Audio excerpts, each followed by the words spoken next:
आपकी सैलरी बढ़ रही है, पर बैंक बैलेंस क्यों नहीं? आप पूरा दिन हार्ड वर्क करते हो, पर लाइफ में कोई रियल प्रोग्रेस क्यों फील नहीं होती?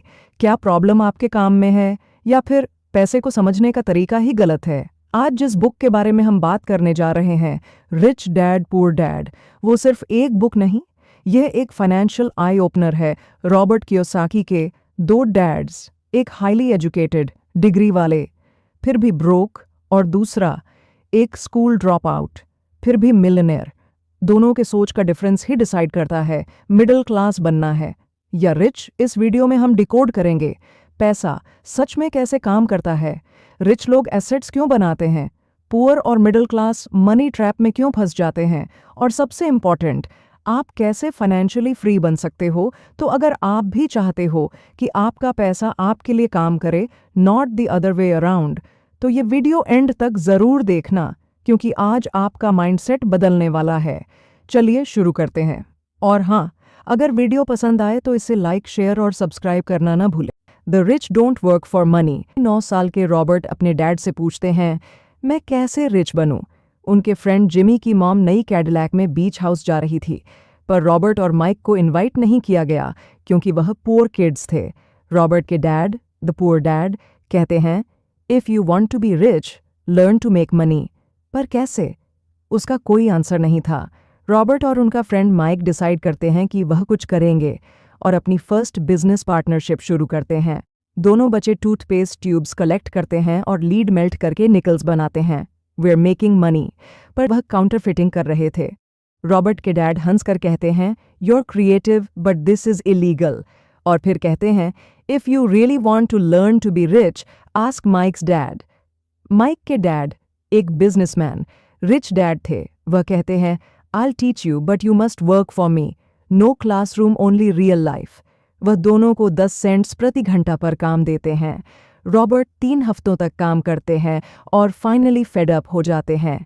वह सोचते हैं, I wanted to learn to make money but this guy is using me. Rich dad कहते हैं, I am teaching you.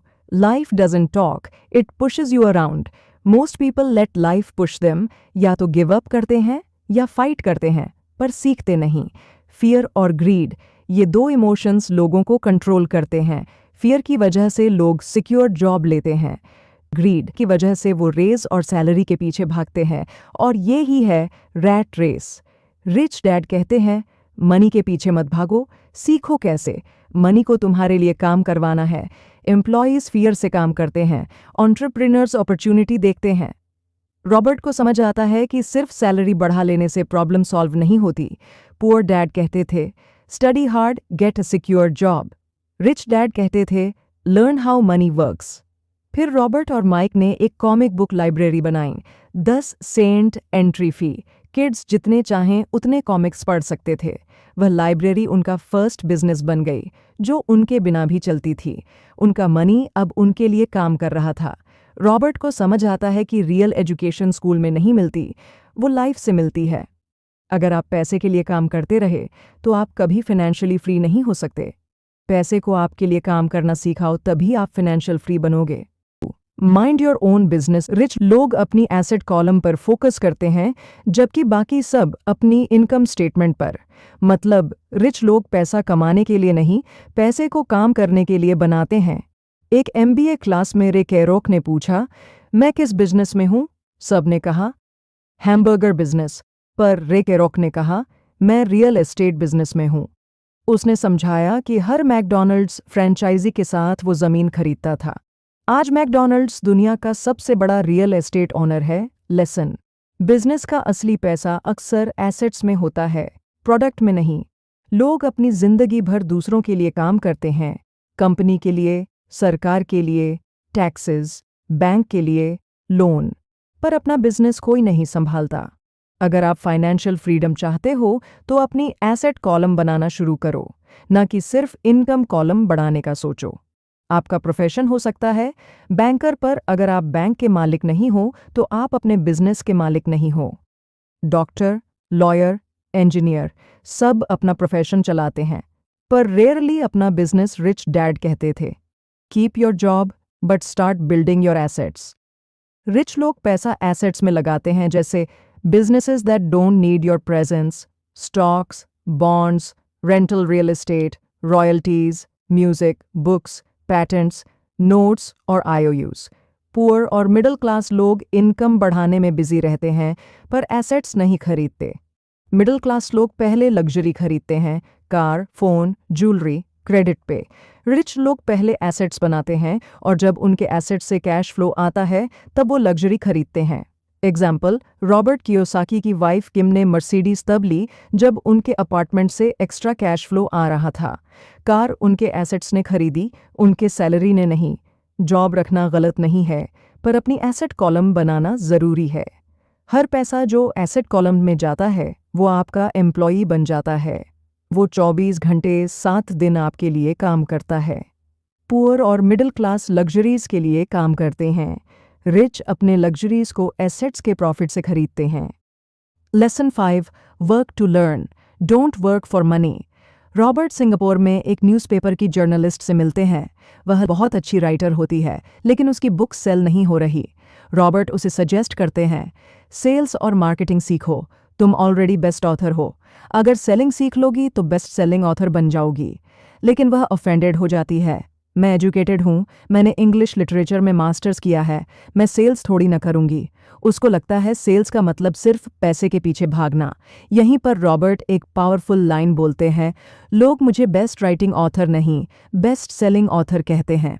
Lesson, बहुत लोग टैलेंटेड होते हैं पर उन्हें सेल करना, मार्केट करना, कम्युनिकेट करना नहीं आता।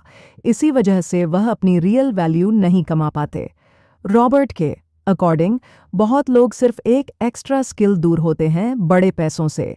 Doctor, engineer, artist, writer, mechanic सब टैलेंटेड होते हैं, लेकिन अगर उन्हें सेल्स, मार्केटिंग, बेसिक फाइनेंस आ जाए तो उनकी इनकम मल्टीप्लाई हो सकती है। वो कहते हैं financial intelligence, accounting, investing, marketing, law, ये 4 चीज़ें मिलके एक पावरफुल कॉम्बो बनाती हैं। एजुकेटेड डैड का फॉर्मूला, एक फील्ड में स्पेशलिस्ट बनो, डिग्री पे डिग्री लो, प्रमोशंस मिलेंगे, jobs and don't work for money. Robert Singapore में एक न्यूज़पेपर की जर्नलिस्ट से मिलते हैं। वह बहुत अच्छी राइटर होती है लेकिन उसकी बुक सेल नहीं हो रही। रॉबर्ट उसे सजेस्ट करते हैं, सेल्स और मार्केटिंग सीखो, तुम ऑलरेडी बेस्ट ऑथर हो। अगर सेलिंग सीख लोगी तो बेस्ट सेलिंग ऑथर बन जाओगी।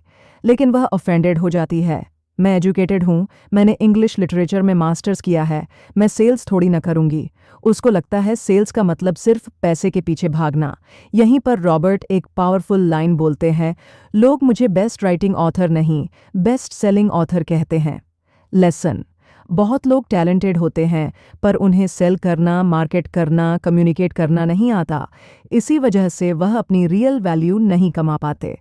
रॉबर्ट के अकॉर्डिंग बहुत लोग सिर्फ एक एक्स्ट्रा स्किल दूर होते हैं बड़े पैसों से। Doctor, engineer, artist, writer, mechanic सब टैलेंटेड होते हैं, लेकिन अगर उन्हें सेल्स, मार्केटिंग, बेसिक फाइनेंस आ जाए तो उनकी इनकम मल्टीप्लाई हो सकती है। वो कहते हैं financial intelligence, accounting, investing, marketing, law, ये 4 चीज़ें मिलके एक पावरफुल कॉम्बो बनाती हैं।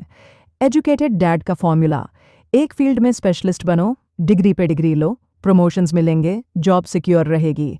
रिच डैड का फॉर्मूला, थोड़ा थोड़ा सब सीखो, अकाउंटिंग भी, सेल्स भी, मैनेजमेंट भी, सिस्टम्स भी। इसीलिए रिच डैड ने रॉबर्ट को अपने बिजनेस के हर डिपार्टमेंट में काम करवाया। Accounting, sales, marketing, operations, bankers, lawyers, accountants के साथ मीटिंग्स।